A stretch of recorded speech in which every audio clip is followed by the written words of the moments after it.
You're listening to Soundside. I'm Libby Dankman. As Americans age, they have a few options for care in their later years, like moving in with a family member or transitioning to an assisted living facility, or aging in place increasingly with the assistance of AI. Stephen Blum is a writer from Seattle, now based in Austria, and he just published a piece about his aging father who lives alone in Seattle and is being monitored through Sensi. It's an AI device that constantly listens for signs of distress. It's supposed to detect if Blum's dad has fallen. When it hears a thud, it records. It was an option that made sense because his father doesn't want to move out of his home. And he isn't alone. Last year, the Pew Research Center asked older Americans what they would do if they couldn't live by themselves anymore. Around 60% said they'd rather stay in their homes and have somebody care for them instead of moving into an assisted living facility or a nursing home. As Americans enter their later years, AI could increasingly become part of their care. Stephen Blum joins me now to talk about what it's been like to have Sensi in his dad's home and how that ties into the bigger picture questions around independence, privacy, and the landscape of care for older Americans right now. Stephen, thank you so much for being here. I really was fascinated by your article, and I'm excited to talk to you about it. Thank you so much for having me. This is a real privilege. So first off, can you just describe what is Sensi? So Sensi is a little device. It's like a pod, and it can basically sit anywhere in the house, and it records. It's constantly monitoring, and it will monitor based on specific parameters that a home healthcare agency can program. So my dad, for example, was labeled a fall risk. And so Sensi was monitoring for chatter that he might be talking to somebody about, thinking that he might be falling, he might be stumbling. It also monitors for sounds like thuds. Although the care manager for his home healthcare agency said that the device has occasionally mistaken the sound of a fallen remote for a fallen senior, so it is not 100% accurate. And when something like that happens, the device thinks that there's a fall. What kind of alert do you get? So I actually don't get any alert. The alert is sent to the home care agency. So Sensi is a B2B and a B2C business, but it was offered to our family by our home care agency. So they're the ones that have a relationship with Sensi, and they're the ones that are notified if something happens in my dad's house. But I am listed as a care contact. So I am supposed to be contacted by the care agency if something happens. Um, but basically the device will then, send this alert, and then the care agency decides what to do with that alert. And this device is constantly listening, right? It's constantly Mhm. recording, even for private things, toilet flushes, things like that. I mean, it Yeah. doesn't discriminate, basically. It's always on.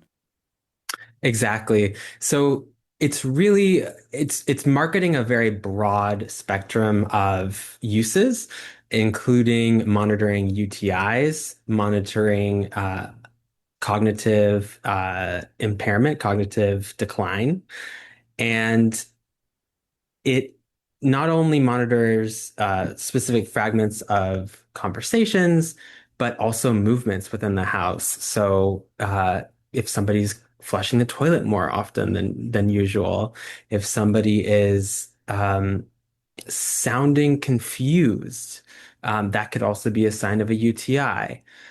So it really tries to offer a very comprehensive care package to these home health agencies, where it's basically pitching itself as almost another caregiver, but more of a caregiver that's sort of standing in the corner, monitoring, obviously not able to actually physically intervene, but able to reach out to other caregivers and tell them, okay, well, this person is sounding a little confused, or they're taking too many trips to the bathroom. And so in those senses, it is kind of, yeah, it's definitely a health monitoring device. Where it gets even more sort of profound and a little bit maybe unsettling is that it can even monitor loneliness. So there was one client that the home care manager told me about who was talking to friends about feeling lonely, and Sensi picked up on it, and it notified the care agency, and then the care agency told that senior's kids that their father was experiencing some loneliness, and he hadn't been telling his kids that. So kind of it's kind of amazing how much it records. And of course, that then gets into all of these sort of privacy questions about, what is sort of the senior who is actually being monitored, what are they actually comfortable with in terms of these devices sharing? Yeah, I'm fascinated by that. I mean, so your father's home health agency recommended this device. What did you think when they first brought it up? And what kind of questions did you have? Hesitations did you have?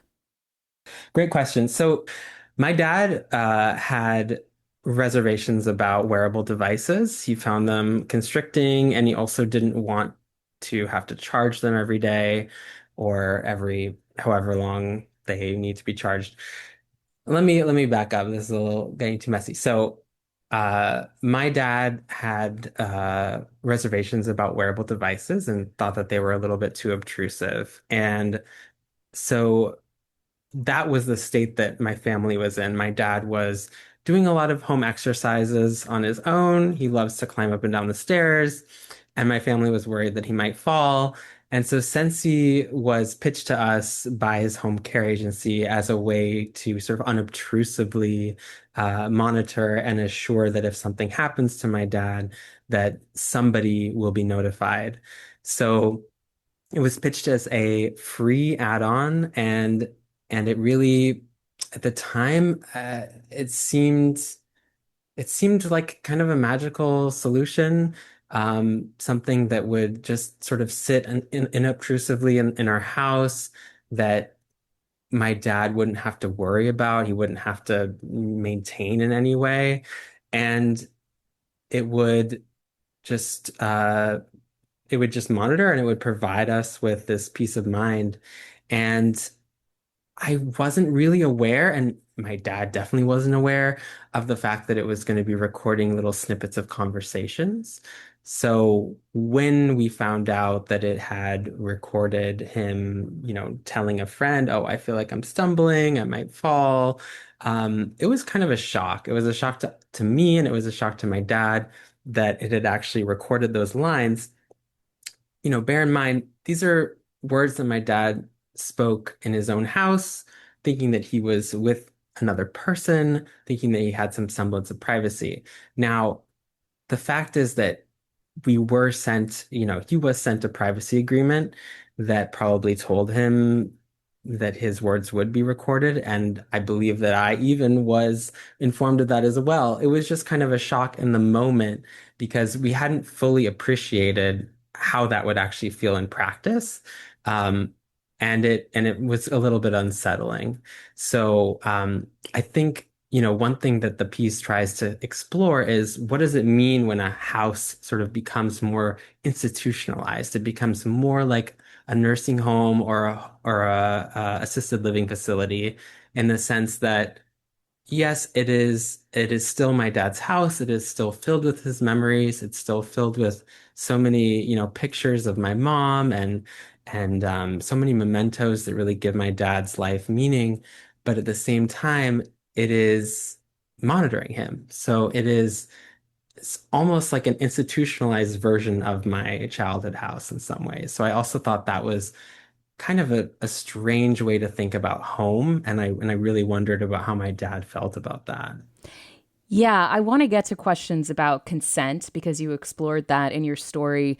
I mean, first off, you started to actually look at the transcripts that Sensi was recording of your dad.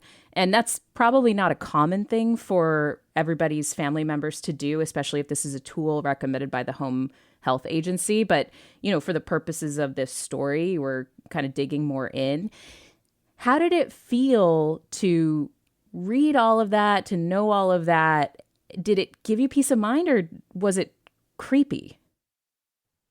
Yeah, I felt very uncomfortable. I felt like it was information that I shouldn't have as my dad's kid. And it made me feel it made me feel like I was sort of, like a big brother type, monitoring him. And I hadn't really thought through how that would make me feel, make my dad feel, how that would maybe change our relationship. As I mentioned before, Sensi can actually it actually claims that it can monitor for loneliness, some of these more existential issues. And so it made me think about, what does it mean when a device is maybe learning more about your own parent than you are? What does it mean when, your dad or your parent isn't telling you necessarily how they're faring health-wise, and then you find out through a device. And it does feel like spying, it feels It's just a role that you're not used to too as a child. As you say, it's not really something that you feel like you should be privy to with your parents. Even though you're obviously an adult, you're not a child anymore, but you're still your dad's kid, you know? exactly. And he's always been a very private guy. And so I think that is another element to this where it's like, I don't know exactly what the full picture is all the time of what's going on in his own home. And the fact that this device then knows more than I do is quite a weird thing. It almost makes me feel a little bit jealous of Sensi. Like Sensi is more attuned to what's going on in my childhood home than I am. What about the trade offs? So we've talked about some of the ways that the surveillance aspect of this can be unsettling, brings up a lot of privacy questions.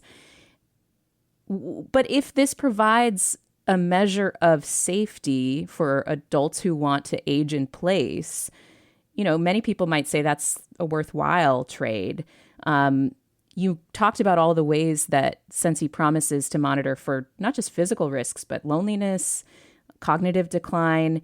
Do we know how good it is at those things? Yeah, so when it comes to cognitive decline, the experts that I spoke to are a little bit doubtful that it can predict dementia or Alzheimer's. It's Some of these AI models have not been fully equipped to do such a thing. In terms of the ethical trade-offs, you know, I think it's kind of fascinating because there's a risk of cognitive decline if somebody, of course, is wrenched out of their house and put into a assisted living facility against their wishes. And for my dad, that was the case. He did not want to leave his house. His house is really an extension of his self. It's filled with so many memories, and I think when he walks around the house, when he looks at all these photos, he's really aware of his past. He's aware of like our whole family's history. And taking that away from him would be, I think, really traumatic. And there's actually something called relocation stress syndrome that seniors experience when they're taken out into a nursing home or a assisted living facility. Even if they want to go, they can still experience a lot of stress. And so it makes sense that so many seniors want to stay at home for as long as possible. And the fact that this device is enabling my dad to do that is a huge part of the sort of ethical framework that I'm viewing this device through. And I think where I come down on it in terms of whether it's ethical or not is really about the informed consent factor. So the fact that my dad really wasn't aware about the fact that his words were being recorded, that to me is a big concern. And the fact that also I think that their privacy agreement could be a little bit, clearer.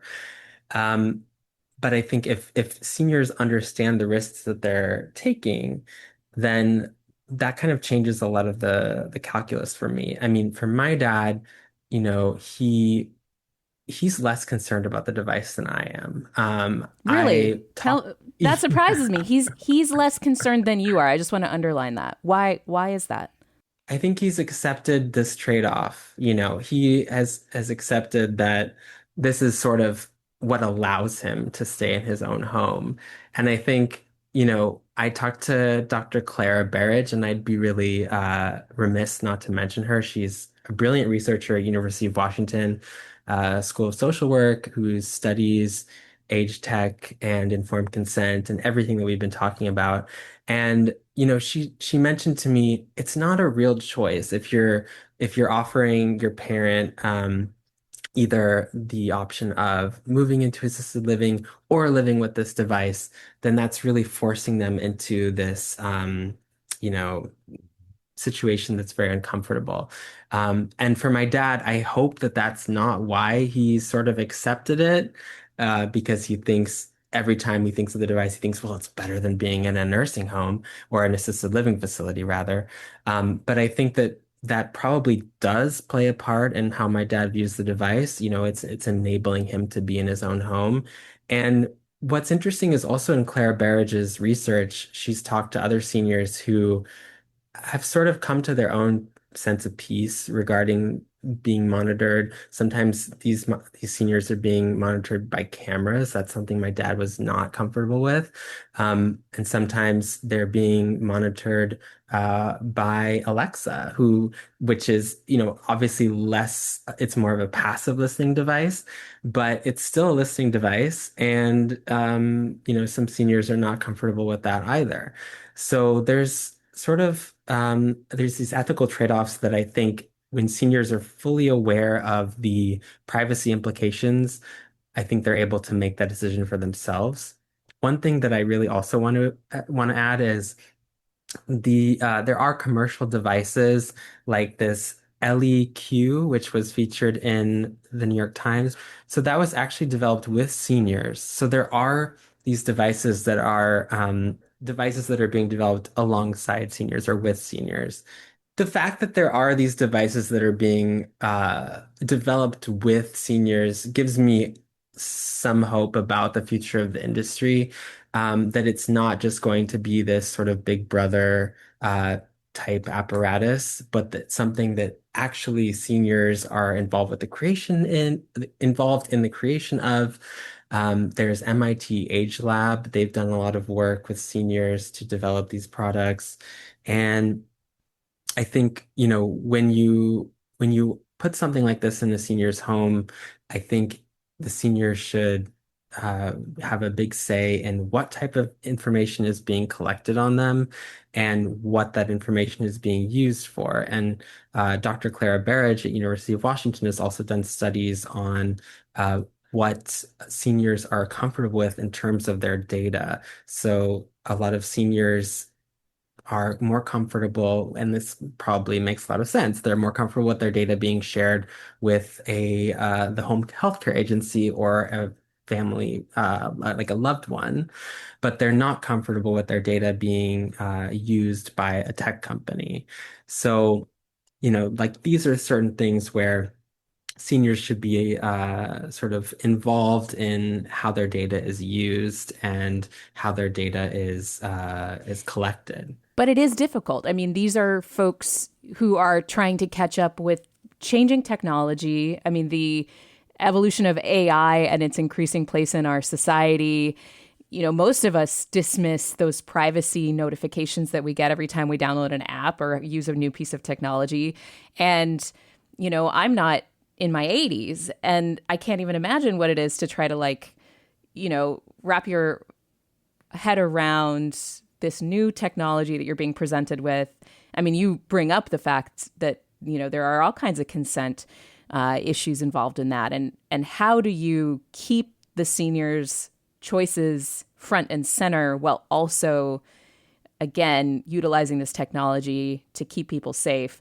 It's a fascinating conversation. We have to take a very quick break. We'll be right back. I'm talking with Stephen Blum, who recently published a piece in Wired on a technology called Sensi. It's an AI device that is constantly recording his aging father who lives alone in Seattle. We're going to talk more about this in just a second. We're back with more Soundside. I'm Libby Dankman. I'm talking with the writer Stephen Blum about a technology called Sensi, which is an AI device that's constantly recording and monitoring for safety concerns, health concerns with his aging father. It's a device that was recommended by his care agency here in Seattle. We're going to jump right back into that conversation now. Stephen, I mean, plenty of people are going to resist the idea of having AI like this in their homes, but it does appear that this technology is evolving, becoming more prominent at a time when we're really facing a care crisis in this country and an aging population that is, facing increasingly expensive and difficult to access options for aging. Can you talk more about that and the way that AI is stepping in? Yeah, so the annual turnover for the home care industry is 80%, which is pretty mind-boggling to wrap your head around. So that means like the average home care agency has to replace almost their entire workforce every single year. I spoke to Husky Care. They're the ones that are taking care of my dad, and they actually said that that's not the case for them. That they have a pretty high retention rate, so that's great. But 70% of home care workers quit within the first 100 days on the job. And Trump's deportation machine has also made it more difficult to hold on to workers who are scared about ICE, and they're scared of their being arrested. And so I think these devices are really being pitched as this as like a savior for the industry, that can help them cut down on costs and do a better job monitoring seniors with fewer employees. Um, Now, if you talk to somebody at Sensi, they would tell you that they could never replace a human caregiver, and that they're like supplementary to the core mission of home care agencies, and they're just supposed to make the care agency work more efficiently and help provide a safer environment for seniors. But basically, yeah, they are coming to the fore at a time when there is this caregiving crisis. So yeah, I think like that is sort of the background to all of these AI devices. You have also there's AI devices that are being marketed to institutions. There's AI device that is pretty similar to Sensi that is being marketed to nursing homes. And there's another one that uses radar. And that one doesn't even record like audio. It just monitors the position of the senior to see if they've fallen. And so, yeah, there's just a huge number of AI devices. It's a big market. There's been a lot of investment in it, according to Crunchbase, and it's definitely being pitched to the caregiving industry as a solution to a workforce shortage. And ultimately, as you write, the customer that Sensi seems to be really focused on is the care agencies. Like they're more focused on this B2B Hmm. idea than the B2C, the customer that would be like you and your family. Yeah, and I found that unsettling. I mean, reading about like how my dad's use of this device is going to help boost the revenue for Husky, and cut down on their costs. It made me feel like, my dad was more of like a commodity, or it sort of depersonalized the caregiving pitch that Husky had made to me, that this was to help my dad, and not, for some other ulterior motive. But that is how it's being pitched. I mean, it's being pitched to these care agencies as a cost saving measure. I mean, because not only does it monitor seniors, but it also monitors caregivers themselves. There's check-ins that the app allows the care agency to do to see if the care worker has completed a specific task. And so it's really being marketed as kind of like a comprehensive solution to monitoring the staff. Wow. I mean, ultimately, we've talked about a lot of the drawbacks that Hmm. you've discovered when it comes to a device like this, Sensi, this AI device in your father's home. Some of the positives, too. I mean, as much as it feels invasive that the device was monitoring a private conversation, if he did talk about falling, that's probably something that you should be aware of, that he had a concern about, Hmm. and his caregivers should be aware of. So there are all these privacy and autonomy questions, like is this a binary trade-off? What kind of consent, is being freely given here? When all is said and done, would you say that a device like Sensi is a net good for your family and your peace of mind and your dad's autonomy and safety, or is it more complicated than that? It's a really good question. I think at this point in time, I see it as a net good. But there were some hiccups, there were some bumps along the road where I was really concerned that my dad didn't understand the privacy implications. And now I think he has. I think he's sort of acquiesced to the device. He understands its purpose. He understands the trade-offs that he's making, and I think the rest of my family is starting to understand the trade-offs that we're all making. And I think, what we're talking about here also is familial obligation, familial guilt, and the fact that I can't be there for my dad makes me feel terrible. And this device, the fact that I'm having to rely on it, it's not a good feeling. And to sort of offload my, job as my dad's kid to this machine is very uncomfortable. And I wrote the piece partially because I wanted to kind of open up a discussion about how that feels. And I don't have any answers. I don't know like what the solution is when you are so far from your parent.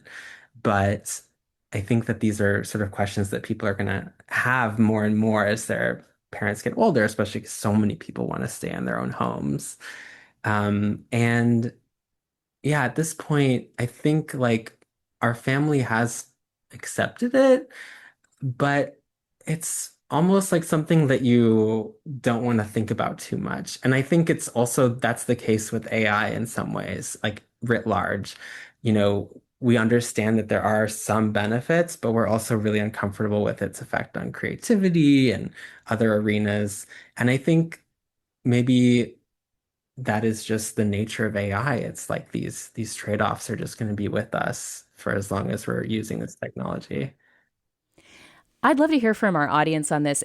Your piece really struck a chord with me. I'm, the daughter of an older parent who lives alone, and my siblings and I, don't have the capability to be there all the time. And so, the fear and the guilt is always present. I think that it's an experience that's going to be more and more common, especially with millennial generation and their boomer parents, who are expecting to kind of be able to live their independent lives, both generations in their own ways, right?